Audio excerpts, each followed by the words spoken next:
Legenda Pendekar Naga Episode 6 Kyoyu. Burung camar kembar. Bersamaan dengan menghindari serangan tombak lawannya, Fang An langsung membalas serangan menggunakan dua serangan tusukan yang cepat dan berhasil melukai lawannya meskipun tidak serius. Xiao Chen mengerutkan dahinya. Dia bisa melihat konsentrasi Fang An sedikit terpecah karena dalam pertarungan sekalipun dirinya masih terbatuk-batuk. Jika saja Fang An bertarung di siang hari, mungkin pertarungan ini sudah selesai dengan Fang An keluar sebagai pemenang. Mengingat lawannya cukup meremehkan Fang An serta menunjukkan beberapa kelemahan. Perhatian Xiao Chen kemudian terarah pada Ling Fan. Pertarungan pria berambut merah tersebut dengan dua pendekar tingkat tinggi menghancurkan sebagian penginapan ini. Lin Fan ini masih menyembunyikan kekuatan penuhnya, atau ada kondisi yang membuatnya tidak bisa menggunakan segenap kemampuannya, pikir Xiao Chen sambil mengamati pertarungan. Melihat kemampuan bertarung Lin Fan membuatnya menyadari bahwa Lin Fan memiliki kemampuan setara, jika tidak lebih hebat daripada Xiao Chen saat berada di puncak kemampuannya sebagai pendekar pedang suci. Bisa mengimbangi Xiao Chen yang telah mendalami kitab Dewa Naga Surgawi lebih dari 10 tahun, menunjukkan Lin Fan bukanlah pendekar sembarangan. Anehnya, Xiao Chen sungguh tidak bisa mengingat sosok Lin Fan dari kehidupan sebelumnya. Kakak pertama, kakak kedua, kita bukan tandingannya. Sebaiknya kita mundur sekarang. Satu dari 3 jenderal kala jengking merah berseru cukup lantang. Sudah aku bilang, kalian tidak akan kubiarkan lolos. Lin Fan mengalirkan tenaga dalam pada pedangnya, kemudian mengarahkannya pada orang yang baru saja berseru lantang tersebut. Peri bunga menaklukkan iblis. Serangan Lin Fan begitu cepat, dan tenaga yang terkandung dalam serangan tersebut membuatnya menjadi serangan yang begitu mematikan. Salah satu jenderal kala jengking merah kembali terbunuh oleh pedang Lin Fan. Mata Xiao Chen melebar ketika menyaksikan jurus yang dilepaskan Lin Fan. Bukan karena serangan tersebut mampu menghabis pendekar tinggi dalam satu serangan, melainkan karena dia mengenali jurus pedang yang digunakan Lin Fan. Jurus pedang peri bunga. Xiao Chen mengetahui benar jurus pedang tersebut hanya bisa dipelajari oleh seseorang yang berasal dari Gunung Bunga Bersih, salah satu sekte aliran lurus terkuat saat ini. Adik ketiga.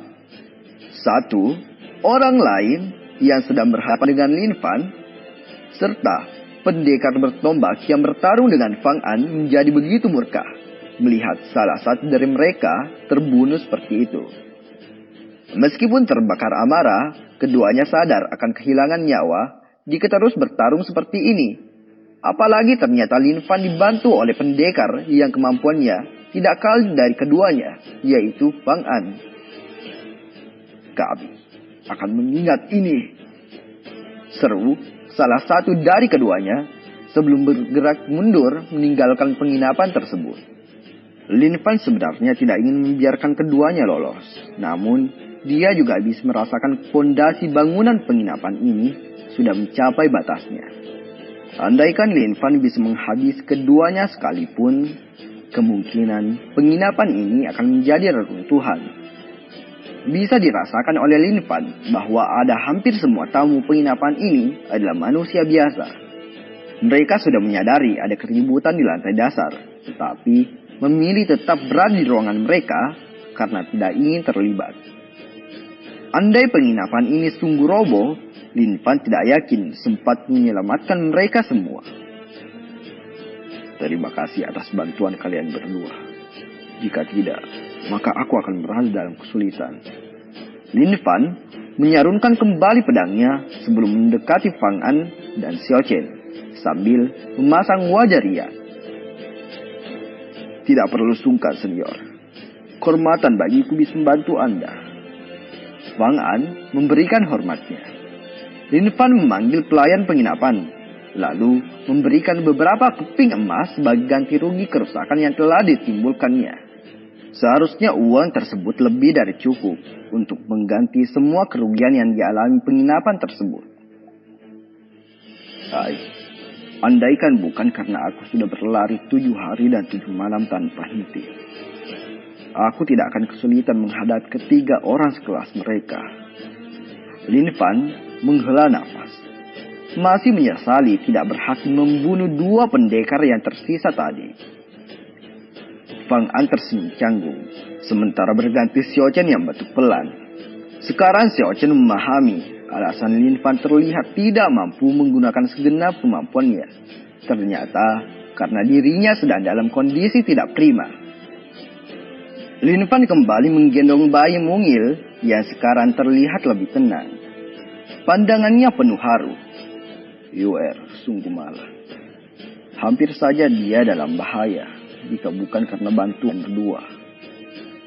Lin Fan menjelaskan bayi dalam pelukannya adalah cucu dari anak gadis tetuanya. Ia menikah dengan keluarga pedagang. Meskipun tidak direstui, tapi anak gadisnya itu memilih meninggalkan rumah dan berkeluarga dengan pria yang dia cintai. Beberapa hari yang lalu, Lin Fan mendengar keluarga putrinya ini dalam bahaya, sehingga dia berlari tanpa henti untuk menolong anak gadisnya. Sayangnya, Lin Fan datang terlambat. Ketika Lin Fan tiba, putrinya itu telah terbunuh bersama suaminya oleh salah satu jenderal kelompok Kalajengking Merah. Lin Fan hanya bisa melihat sang cucu dan berniat membawa bayi mungil ini kembali ke sektenya. Tubuh Xiao Chen bergetar. Dia tidak asing dengan kisah ini. Sekarang pandangannya terarah pada bayi dalam pelukan Lin Fan. Mendengar Lin Fan memanggil bayi tersebut Yuer, Xiao Chen yakin dugaannya tidak salah. Chen kau mungkin tidak mengetahui, tetapi Yuer adalah anak gadis. Kau menyelamatkannya hari ini, dan usia kalian tidak berbeda jauh. Bagaimana jika kau kujodohkan dengannya? Lin Fan tersenyum lebar. Mata Fang An melebar dan menatap Lin Fan tidak percaya. Xiao Chen juga sama terkejutnya. Lin Fan kemudian menyebutkan nama bayi tersebut adalah Qiao Yu. Mendengar nama Qiao Yu diucapkan dari mulut Lin Fan membuat Xiao Chen merasa disambar petir. Sekarang Xiao Chen menyadari jati diri Lin Fan yang sebenarnya. Lin Fan tidak lain adalah harimau merah di Gunung Bunga Persi. 1 dari 5 pendekar terkuat Gunung Bunga Persi. Sekaligus kakek dari jenius bela diri sepanjang sejarah Gunung Bunga Persi, yaitu Qiao Yu, yang dijuluki Dewi Bunga Persi. Biarpun terlihat berusia 30-an tahun, seharusnya Lin Fan sudah berusia hampir 50 tahun sekarang. Xiao Chen mendengar saat pertarungan besar yang menyebabkan binasanya Gunung Bunga Persi, Lin Fan tidak banyak membantu karena ternyata memiliki luka dalam serius. Sekarang Xiao Chen mengetahui luka dalam tersebut didapatkan dari pertarungan hari ini. Tidak banyak yang mengenal nama Lin Fan karena memang orang mengenalnya sebagai harimau merah. Serta Lin Fan jarang meninggalkan Gunung Bunga Persik dan lebih banyak menghabiskan waktunya mendidik cucu kesayangannya Qiao Yu. Xiao Chen hanya bisa memandang Fang An karena jelas tidak pantas untuk anak seusianya menjawab penawaran Lin Fan.